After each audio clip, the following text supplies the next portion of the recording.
Uw agenda is een beetje nog vol deze laatste dagen. U gaat ook de premier van Aruba ontmoeten. Nee, de premier van Aruba die is naar een conferentie over Small Island Development States. En we hebben elkaar net gemist, want mijn vliegtuig was later en dat van haar vertrok al. Maar we hebben elkaar natuurlijk uitgebreid gesproken afgelopen week.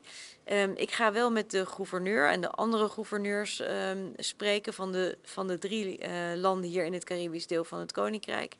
En ik heb nog een heel programma met een bezoek aan Bonaire, aan Sint-Eustatius, aan Saba en ook nog aan Sint Maarten.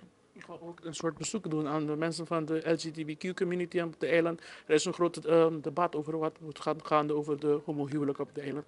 Wat houdt dit bezoek in?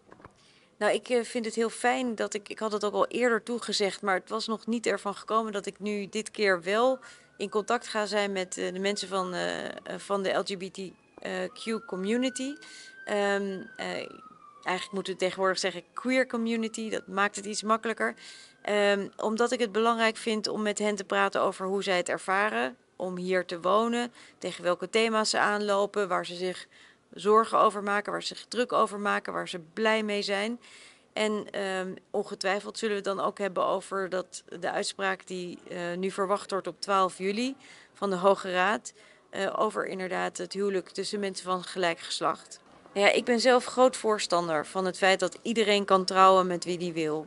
En ik hoop dan ook dat de Hoge Raad een uitspraak zal doen die ook duidelijk maakt dat dat ook geldt voor dit deel van het Koninkrijk. Voor Aruba, voor Curaçao en voor Sint Maarten. Maar goed, daar kan ik natuurlijk niet op vooruitlopen. Ik kan ook niet bepalen wat vervolgens natuurlijk de Arubaanse regering gaat doen. Maar ik vind het wel belangrijk dat ik met de community spreek over dit onderwerp.